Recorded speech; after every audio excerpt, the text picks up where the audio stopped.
Yeah, hi everyone. Hi. Yes, Hi.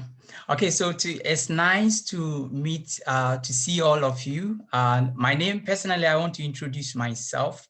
My name is Joseph Nakwintera. I'm from Ghana, West Africa, but currently I'm just studying masters in applied economics in HSE, so first year. Okay, so I think today our discussion will be very interactive because we want to know certain things from some of you so that it will also guide us as we also study along. So I would like us to start with the short introduction. So you can just tell me your name, your full name, of course. And then you can tell me the master program that you offered whilst you were in HSE, as well as the one that you did at Sorbonne. I don't know if you can correct me if I'm Correct. wrong. Okay, Sorbonne. And then just a simple introduction. So I will start with Kamila. Kamila, can you tell? Okay. Yeah.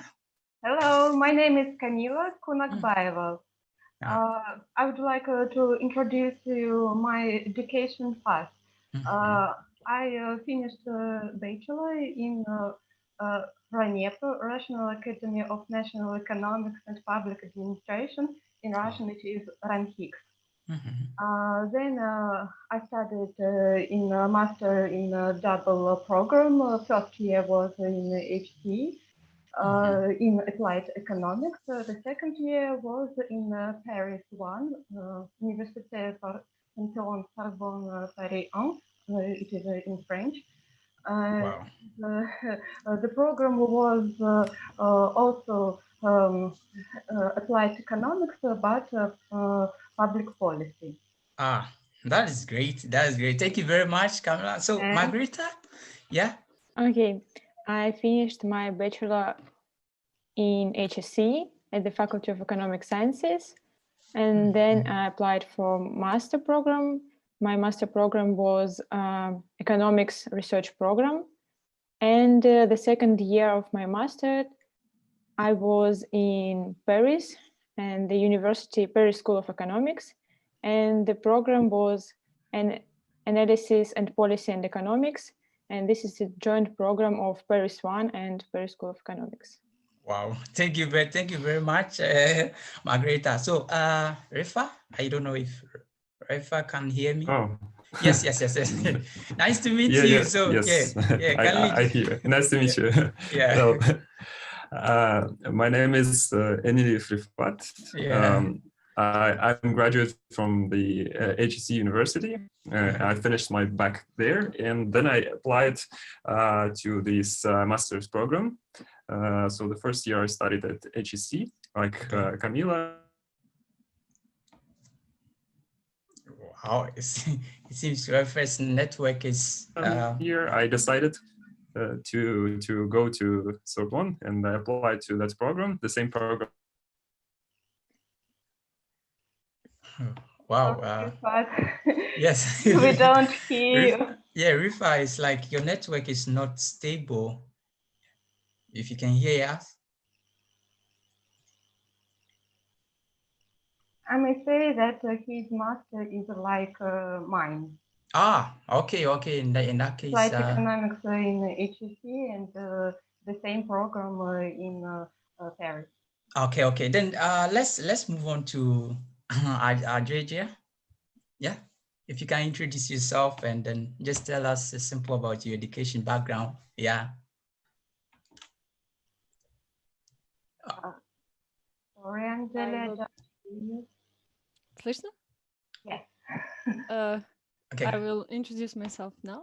Yes. My name is Andjelija Kotić. I'm from Serbia. There I've obtained my bachelor's degree in finance and economics.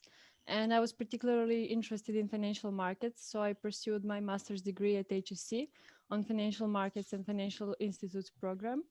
And I wanted to go on a double degree in Paris at also University Paris 1 Pantheon Sorbonne.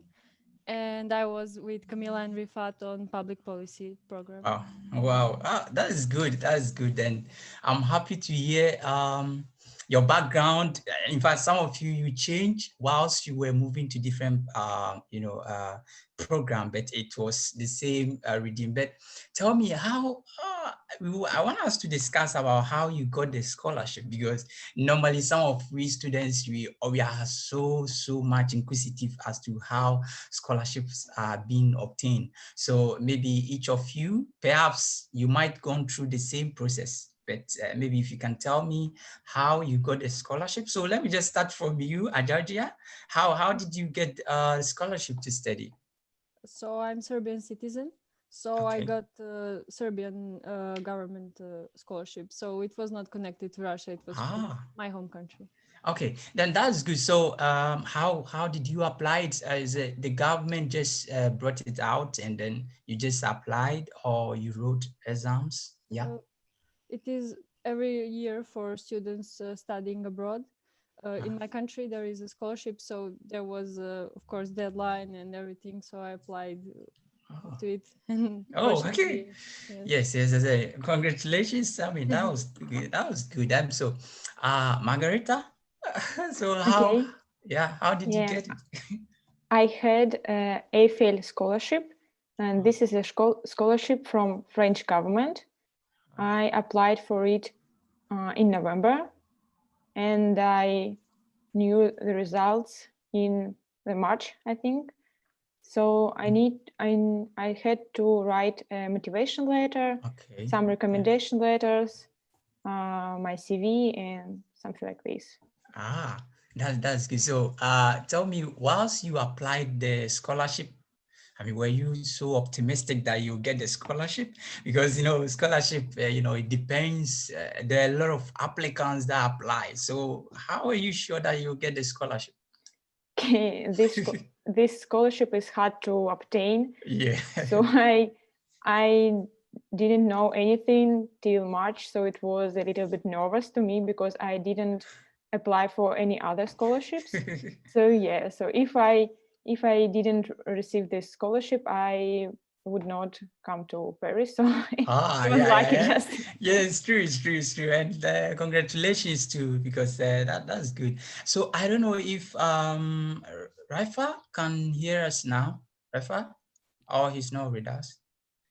Yes, hi, Rifat. Can you hear us? Oh, okay. Maybe he is, but Yes. All right. So oh, Kamila, tell me about yourself. How did you get a scholarship? Yeah. okay. I applied all possible scholarships, also to the government scholarships as Rita and Andjelija, but not in Serbia, of course, in Russia, Yeah. Okay. because I'm a citizen of Russia. Okay. But I received only Erasmus scholarship with help with Oksana Butko and Lyudmila Zakinova. We applied our documents to the University Paris one, and after I received this Erasmus scholarship, and I was also happy because I'm not sure that I would go to Paris if I didn't obtain this. Yes. And so for how long did the scholarship duration lasted? I mean, 9 months. okay, that's good. Yeah. So Kamila, if I understand you well, during your studies in HSE, you study applied economics for the master's program. Yes, and it's like you did the same thing at University of Sorbonne. Sorbonne? You did the Yes. same. So tell me, in these two courses, were there some specific programs that were similar, or which of the programs were so similar? Yeah. Okay.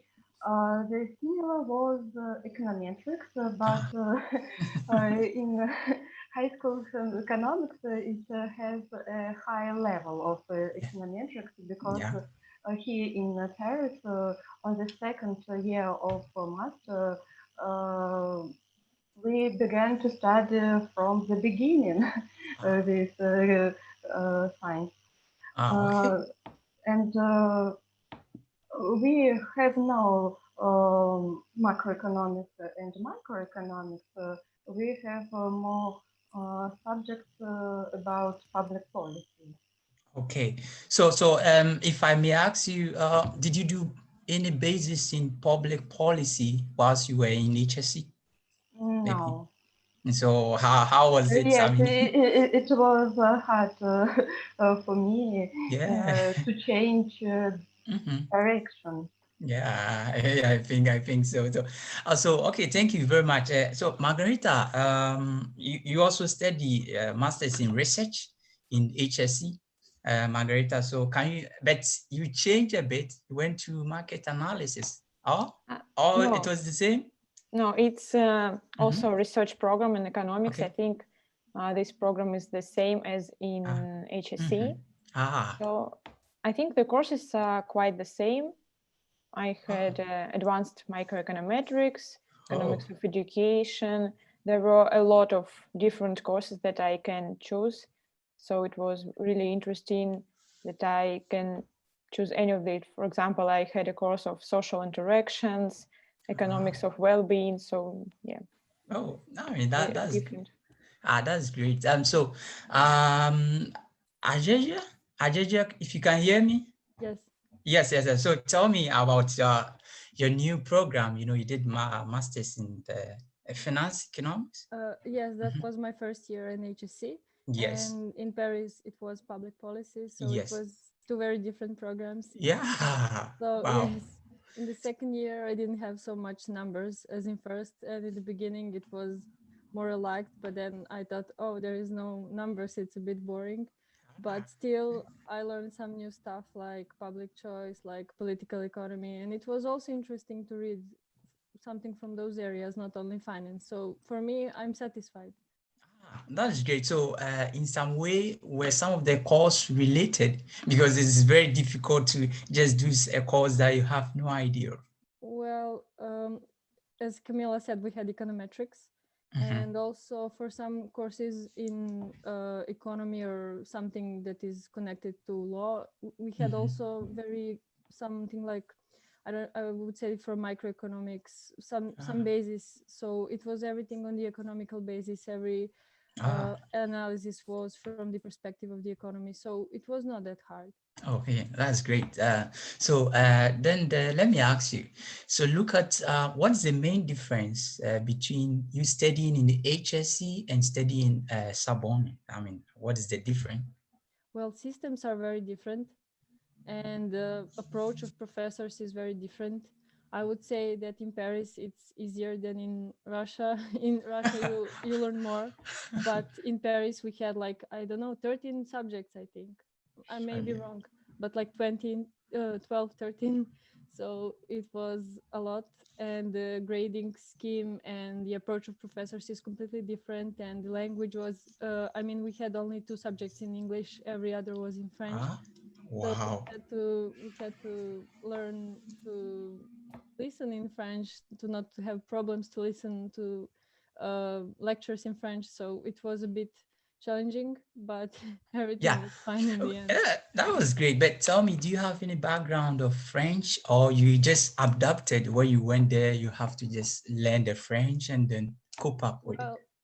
To be honest, my French wasn't perfect when I got there. I studied French in primary school, and I had some background, but it was not perfect.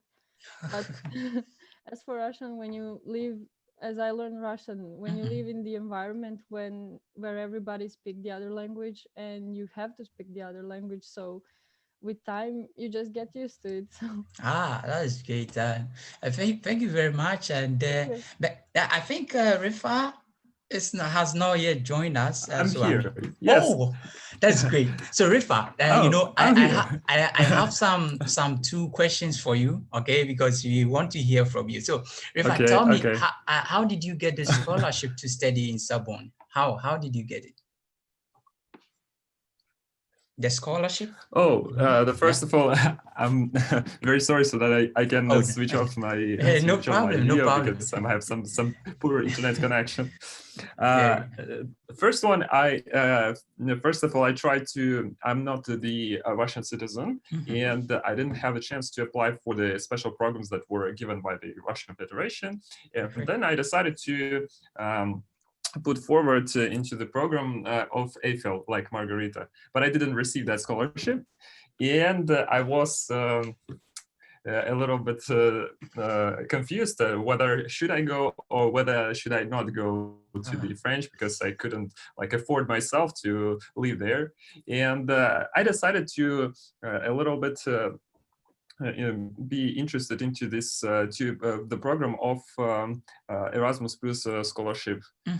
And I think that my faculty members, they just sent the documents, and I engaged into this round of qualification round where we were chosen like those who received this Erasmus Plus scholarship. And that was very cool because the amount of money that they give is enough to live in Paris and to have a very social and fulfilled life there. Okay, that's great. But Rifat, you tell me, Erasmus scholarship is kind of different from the government scholarships, if you are right. And you know that for Erasmus, normally they are kind of a little bit detailed. Okay, so tell me, how are you so confident that perhaps you get this scholarship from Erasmus, since the other one just missed you out?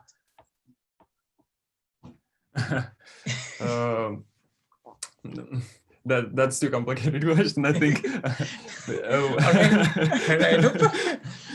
No problem. Yeah. Well, I can just say that congrats, you were lucky, and then in fact you work out for it and then you got it, and that's good. So tell me, what were the main courses that were kind of related whilst you were studying HSE and then kind of studying Sorbonne, and like compare the two programs? Were some of the courses related? Yes. Yes, I think that's as already Kamila, Andjelija said, we studied on the same program. This is the Politique Publique, that it goes in French, and these specialties applied economics. But actually, this program was about more the public policy, and most of the courses were dedicated to these public policy and the interactions like regulation or the different kind of the analysis of the firms. But my main interest, since I have graduated from this HSE University, was the macroeconomics and especially macroeconometrics. And there were just 2 or 3 courses that were very, very interesting to me. And those were the econometrics courses, of course. But the econometrics, as Kamila said, was a kind of, they started from the beginning. And that was much easier to adapt to that system because we have already studied on our first year in our master's program. We just got that program, and that wasn't kind of was not enough, I think, for me, and I decided to go to these PSE university courses to get some of these additional courses from macroeconometrics. Yes. That's quite good.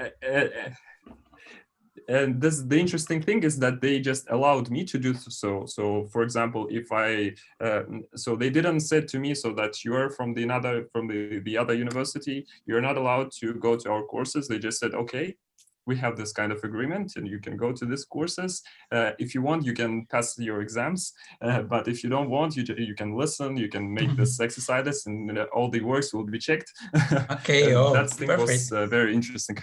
Yeah, I think that was very interesting indeed. But tell me, so as you've studied a bit, you study in Sorbonne and then you study in the HSE. So compared, the systems, is there any difference in, the system of teaching, lecturing? What's the difference? I think yes, because in The first thing is that should be compared is that the language that we studied there in the French, we were not prepared for that level of, because I think none of us had this very perfect level of French language who went there, and that was very kind of hard to get involved into that system of French. But the system was a little bit familiar to us because we also have this grade scale which consists from the 0 to 10, but the French people have more kind of scale from 0 to 20. And that was very impossible to get very high marks. So even exactly. Yeah. Yeah, I understand.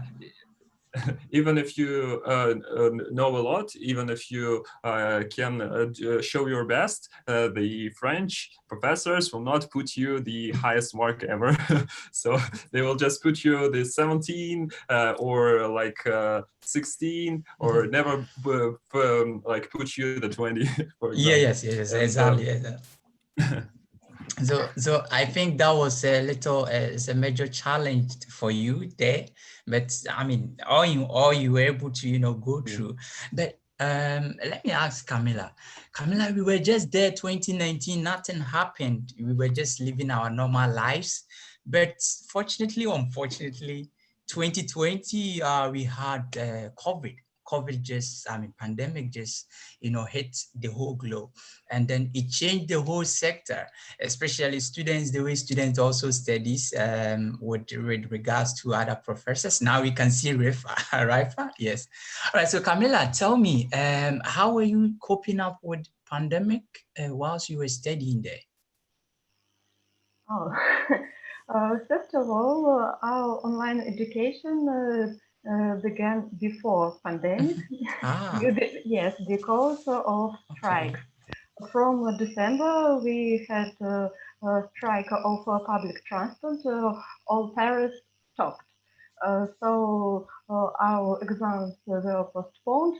Some exams we had online. Okay. Yes, we were initially prepared for online education, online exams before pandemic crisis. Okay. Yes, and after from March we had online courses. It was okay, and online exams. And okay. of course, we defended our diploma online. Okay, so prior to you going to Sorbonne, back at HSE, were you studying online? I guess no. When you were in HSE? In HSE, I didn't study online. Perfect. Offline. Oh, perfect. So, in this regime where you started studying online, did you face any difficulties, any problems with regards to online studies? So, everything was okay. Everything was okay, and we lived in a dormitory, and it helped us to cope with this crisis. For example, I was ill in March. I didn't know if it was coronavirus or no, but the dormitory helped me. They invited the doctor. Also, they delivered for me food. So it was very nice. That's great. So Margarita, can you tell me how was it like, pandemic season? You are studying with fear. You are just very, very, very circumspect, getting closer to your friends because pandemic is around. So how was the feeling like, Margarita? Okay, so my study almost finished in March. So I had only about 3 or 4 lectures online after starting of lockdown. So I had these lectures and it was fine. But in March, I decided to go home and I returned to Russia in the end of March. So I was home.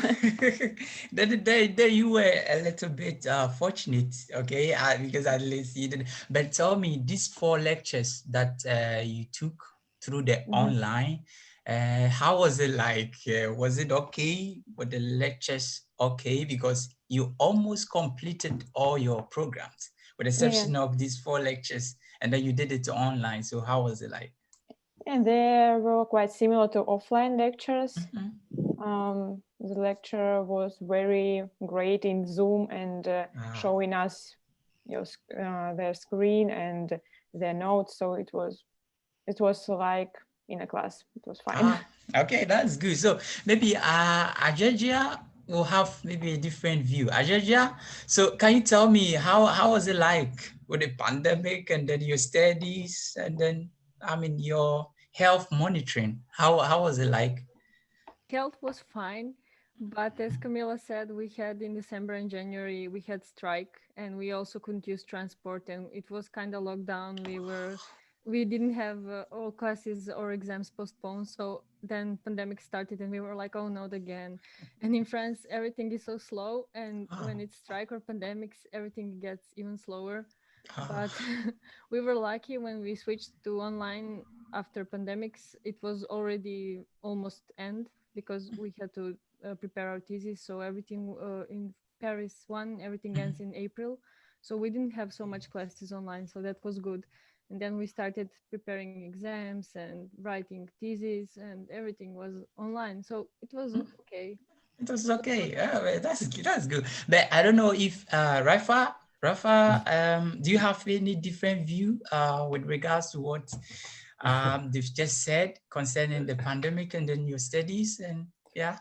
No, I think the same thing has happened to me. So we just had we almost finished our this year, and when this pandemic started, and we just had only 1 or 2 lectures left until that, and we also everything was very great prepared, but I think in the technical point of view, if we take this technical point of view, the HSE University a little bit more prepared for this kind of shocks, I think, so that it can provide all these kind of the technical things like the Zoom conferences or other stuff. So in Paris, it was kind of the know-how. I don't know. That was new a little bit for them, and I think, but it was fine. So we defended our thesis, and everything was okay. But I think that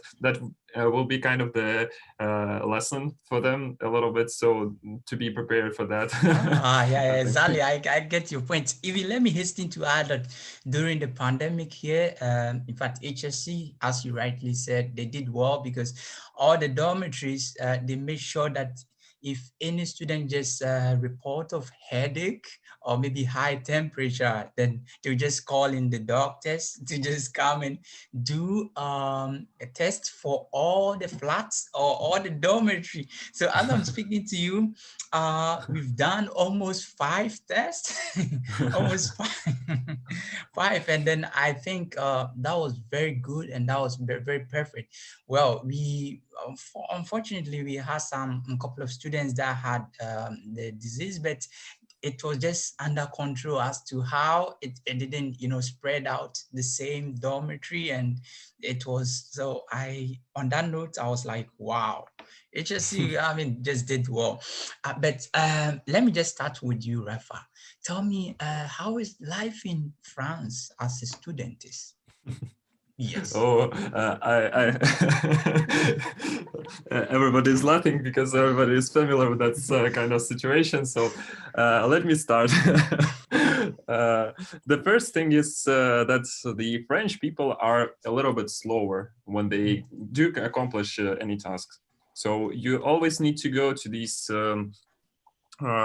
any kind of institution that you go, for example, in order to ask for something, even just opening this bank account is quite challenging problem. So you may spend maybe months or even more in order to open that thing, because everything is just interconnected between. So you need to receive your phone number. Like after receiving your phone number,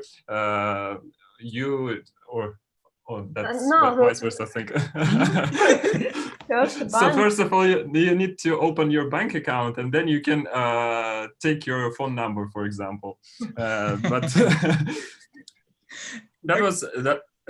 That was very good in terms of that this administration of Cité Universitaire where we lived. They just gave advice to us, but even in this field of giving advice, French people are very, I think, not all of them talk English. Yes, and, yes. Yeah, that one is true. And we were in that situation that we didn't kind of know French very well. And but we knew English, and we just tried to cope with that problem. Even started to learn French there in order to like get involved into that life.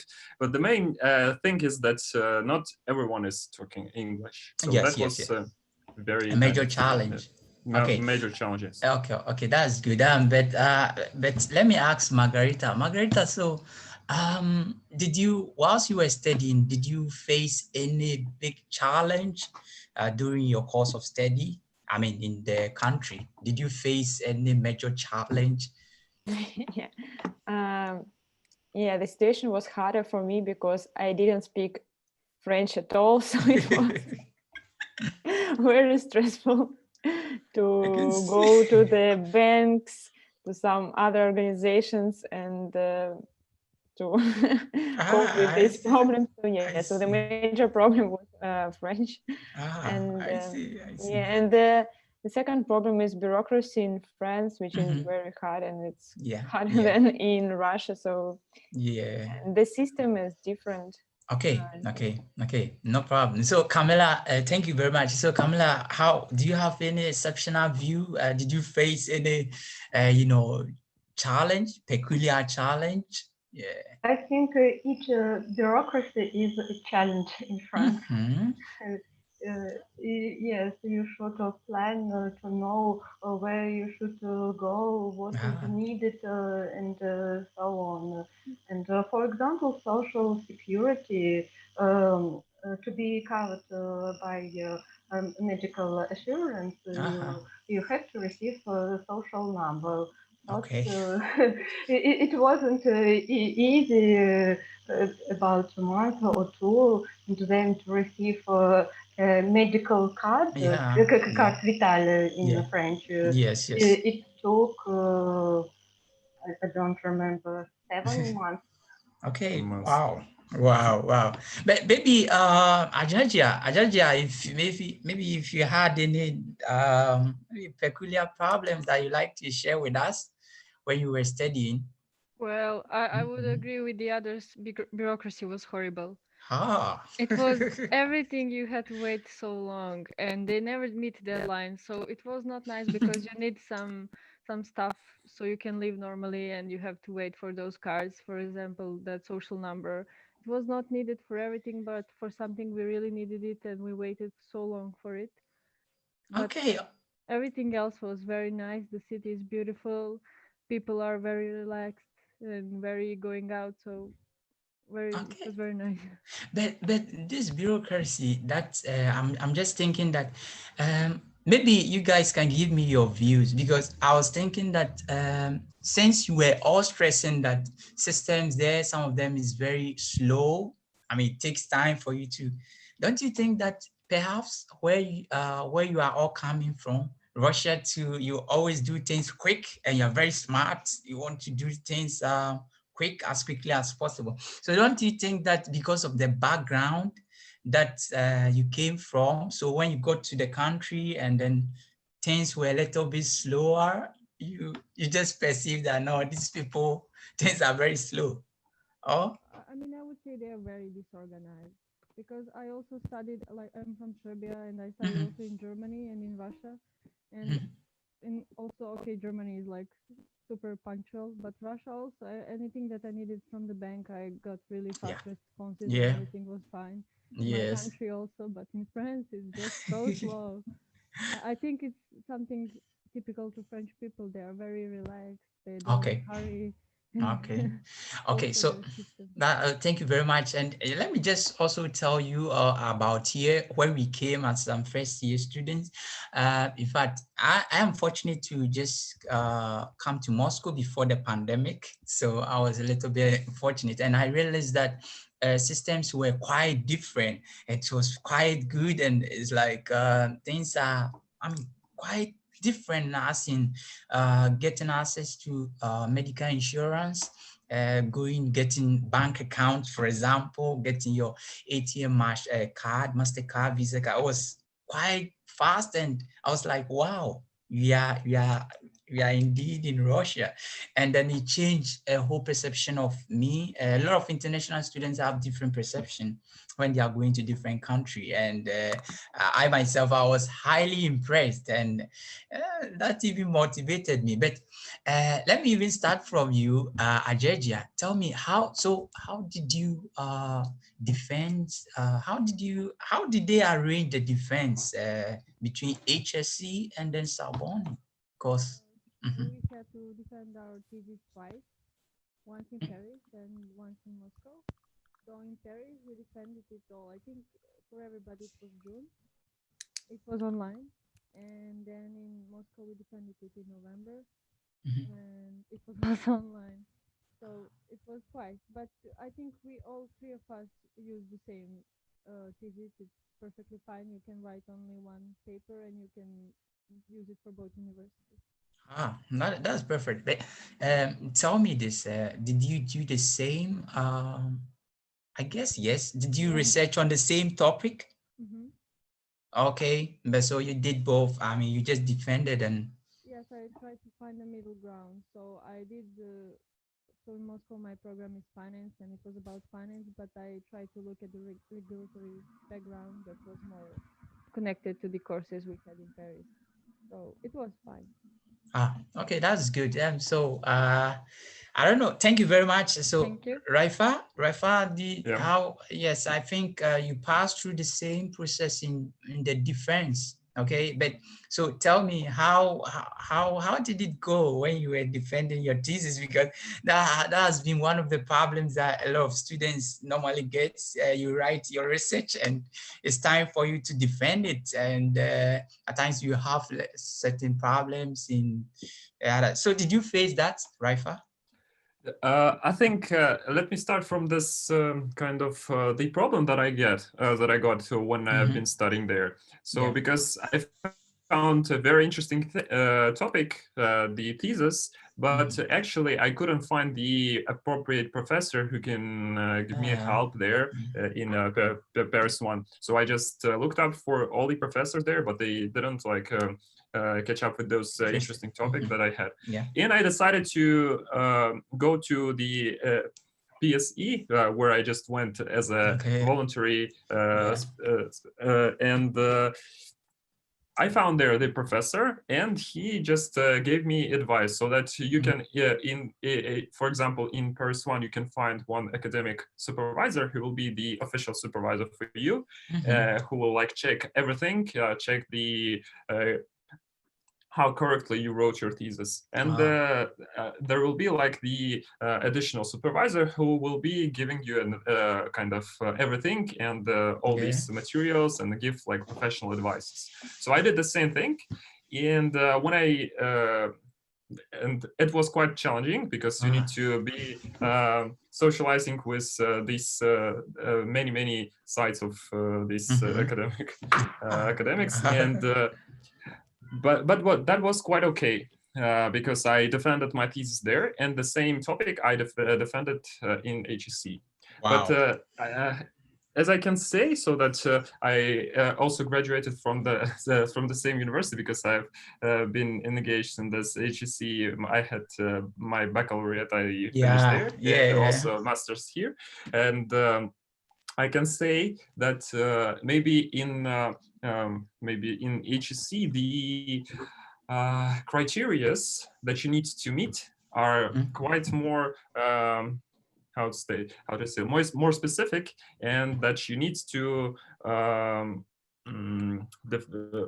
you will meet some difficulties because Okay. those who are listening to your presentation, they're the faculty members try to find relative academics who will answer, who knows your theme and who knows the topic that you're talking about. But when I defended my thesis in Paris 1, there were like people who are just economists, but they are not specialists in that special topic. Yes, and yes, that yes. was a little bit challenging not to receive kind of relative feedback that I wanted. And that feedback was by me in HSE, because they're just the people formulating the questions very, very intensively. So everyone just formulated a question, gave feedback, and that's Oh, then Rafa, in fact, you did well, because it's quite challenging if you are expecting certain suggestions from, certain experts, and then you are not getting it. It's quite challenging. And so, you did well. So, Kamila, tell me, how did you go about you defending your thesis? It was okay, both in Paris 1 and HSE. I would like to add that we defended the same paper. We wrote it in English, both in Paris 1 and HSE. Yes, the majority of courses in Paris 1 was in French, but we can speak in English with professors and answer the exams. Also, we can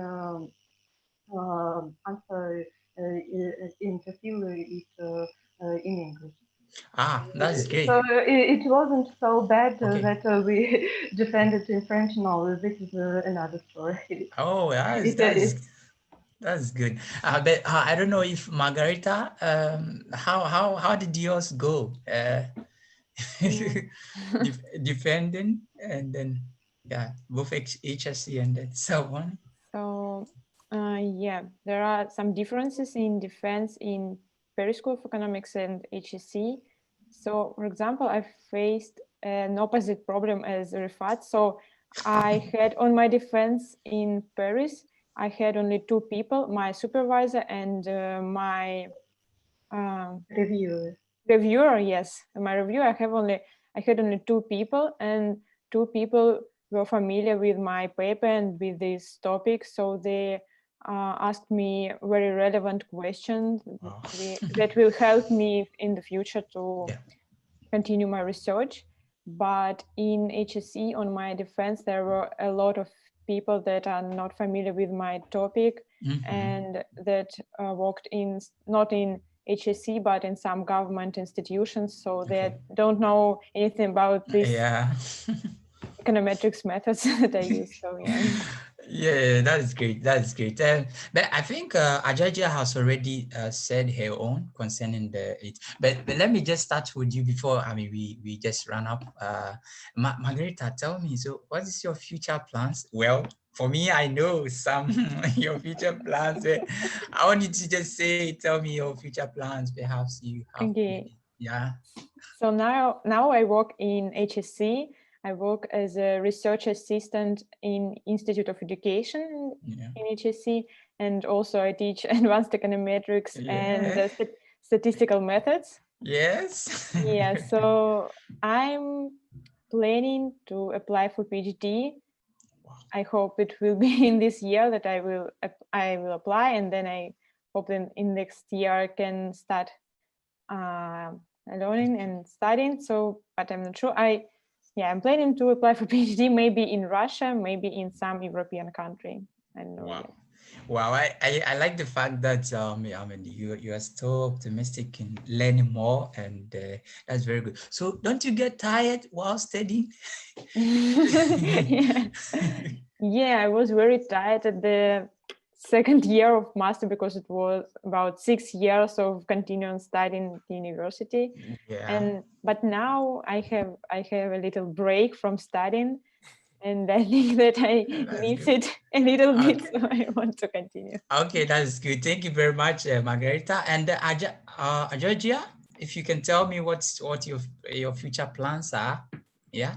Well, currently I'm working also like Margarita, but not at HSC. I'm Ah, working at one British startup, but I'm home in Serbia, and I'm really looking forward to being able to travel again. And I'm planning also to go on PhD in Moscow again at HSC. So I'm looking okay. forward. Okay. So Andjelija, let me ask you this. So will you like, if the opportunity comes for you to go back to France for PhD, will you go back?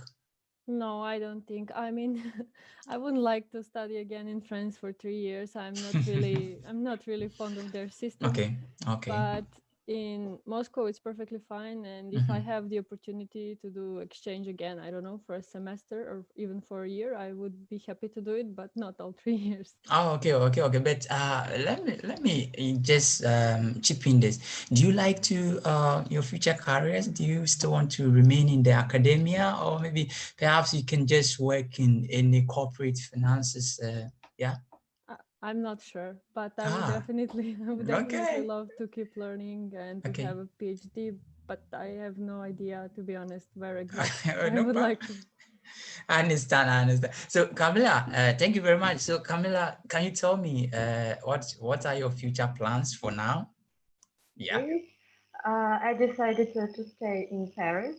I'm now in Paris. Uh-huh. Every foreign student that finished the second year of master has a right to stay for 1 year to Okay. look for the job. Okay. Yes, and I found the job, and now I have already worked for 2 weeks Wow. in the international company that is a producer of cables. And this work is in English. Mhm. I love it. It is interesting for me to stay in French culture. But I have a possibility to work because it is in English. Wow. I would, Wow. I would like to stay in France to work. Uh, I'm not sure how many years, but it will be perfectly to stay here for several 5 or more. I don't know. Wow. So from Camila's utterances, it looks like Camila is beginning to like France that much. But that's good. But maybe Rafa, do you have any different view? What are your plans? Are you also staying in Paris? And maybe. I actually right now in my home country, I actually in Uzbekistan in Tashkent, Wow, and that's good. I'm still working for this laboratory team in HSE. So this is kind of the Center for Macroeconomic Forecasting, Okay. and at the same time I'm trying to find right now the primary job. Okay. I think, and somewhere, and I'm still waiting that the Russian Federation borders will be open, and we will all return to this normal rhythm of life. But now everything is just closed, and I'm also thinking about the PhD program, but I think not in economics, more precisely, because I'm a little bit how to say it. I understand this, Rafa. In This fact, decision. because but already you are an economist, because you are working in econometrics, and now you are almost good in you are working in the lab, and so why do you want to divert? It's I think that when you, in order to know that this thing is not yours, for example, you need to try it out. And for me, it's kind of will be the new experience. I think, but I don't know whether I will like it, whether I will not like it. And Yeah. as an economist, I just graduated from my Okay. master's, Yeah. and I wrote my master's thesis, Mhm. and I want to try something new, Okay. and I want to kind of work in this direction Okay. and Okay. to. That's good. And it's just my the last question I'm asking you was you were saying that if Russia borders are open and then you return to normal life, but tell me, do you want to come to Moscow? Because since you are locked at your country, do you still want to come to Moscow or maybe different country? Yeah. I think I'm just I think yes. Yeah. So if the Moscow borders will be opened, I will go there. Yeah, then it would be nice to meet you, you know. Okay, that is good. But so now do you have your final advice to some of us or students or first year students of master's program in HSE or potential students that want to, also embark in master's program, either dual, programs? Do you have any advice for all of us? Because now you guys are the pioneers and you are just looking up to you. Yeah. So your final take, yeah. I think the advice that I would give anyone who is trying to maybe apply for this kind of different program that is not he is not familiar with, and don't be scared. Okay. That's just try yourself, and because we just went there without deep knowledge of French language, so we were not as prepared for that life, but even within that context, we, I think, managed with that problem. So we didn't receive very high marks, more precisely, Yeah, we're talking, but actually that is the great experience, so that even in that situation where you don't know the language, where you don't know the culture, and that is not the program that you was familiar with, and in that context, it's just try yourself. Yeah, that's good. Advice. Oh, thank you very much, Rifat. So I don't know, Margarita, do you have your final advices to people? Yeah. Yeah, I have the same opinion as Rifat, and I'd like to say that it was really challenging for you, but it will help you to develop yourself, to broaden your mind, and you will know a lot about yourself and about other cultures. So yeah, I think it's very important to try to study 1 year abroad. Wow. It will help you in the future. Yeah, that's good. And then, so Kamila, if you have your final take, advice to all of us. Yes, my advice is the same, that studying abroad is interesting. This experience is very useful. You begin to be flexible to other rules in other countries.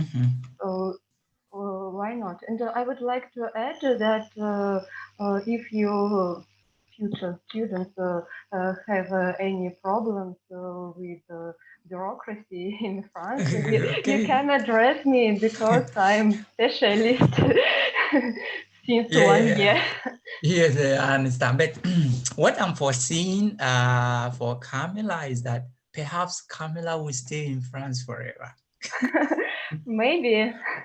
Okay, yeah, that is good. And so, Andjelija, if you have your final take for all of us, yeah.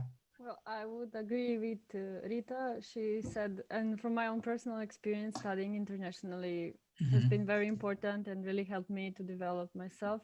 Yeah. And I would say to everybody, yes, I know it's very scary when you go for the first time abroad. Yeah. But when you conquer it, you feel so much more confident, and you learn another language and you meet a lot of people. And in this case, Paris is a really beautiful city where you can meet a lot of different people. There are so many different museums and stuff you can do. Wow. And also university, yes, there are some more difficult perspectives, but there are also some easier ones than at HSC. So I think it's very beautiful experience, and I would tell to everybody to go. Wow, wow, wow. In fact, I must say that thank you very much, everyone. And today I've really enjoyed the conversation because it was coming from different angles, though we are from the same country studying, but each of you were having different difficulties and challenges. But in all, we are very happy because you've been able to stand tall. At least you've been able to go through all these problems. These are some of the problems that some at times we face, we, especially the new master's students. We are like, when we just see maybe a scholarship position and we want to apply, the only thing that normally gets us off is the fact that scholarship programs are very detailed.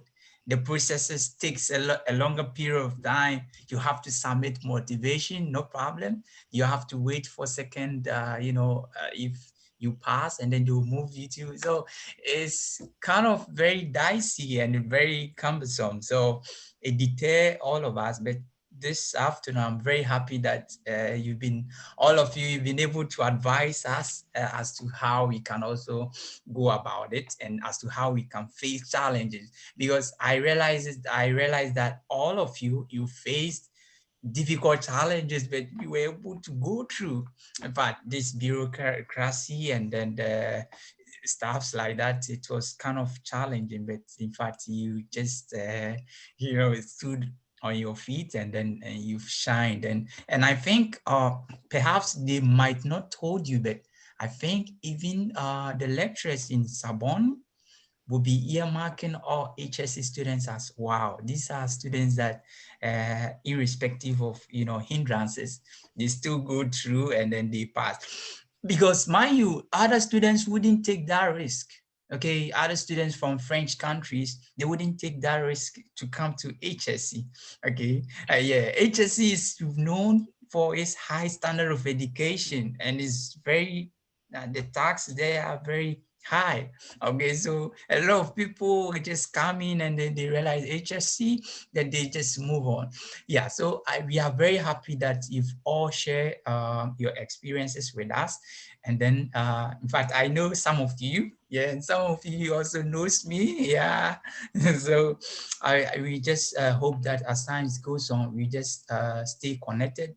If we have any problem, we will try to consult each and every one of you through our manager, Aksana, and then we also get a good experience. So if any of you doesn't have any question to ask, then I would like us to end the meeting today, and then maybe we can move on with our normal lives, because I can see all of you are busy people, and then, yeah, so that would be all. Please, if you have any question, maybe one question, and any of you can ask me, or you want to, if there is nothing like that. Yeah, is there any further question? No, I guess. Then that's great. That's great. Thank you, Kamila. Thank you, Margarita. Thank you, Andjelija. And thank you, the man in our midst, Rifat. And then I hope that one day, maybe perhaps I will see you guys, because I'm in Moscow. So I will just see you with reception of Andjelija. Andjelija is in Serbia, so it will be very difficult. But if you come to Moscow, I will probably see you as well. So thank you all, and then have a nice day. Goodbye. Thank you Yeah, very goodbye. much. All right. Thank you very Goodbye. much. Thank All you. right. Bye. Goodbye. Goodbye. Have a nice day. Have a Have a nice nice day. day too. All right. Bye. Yeah. Bye.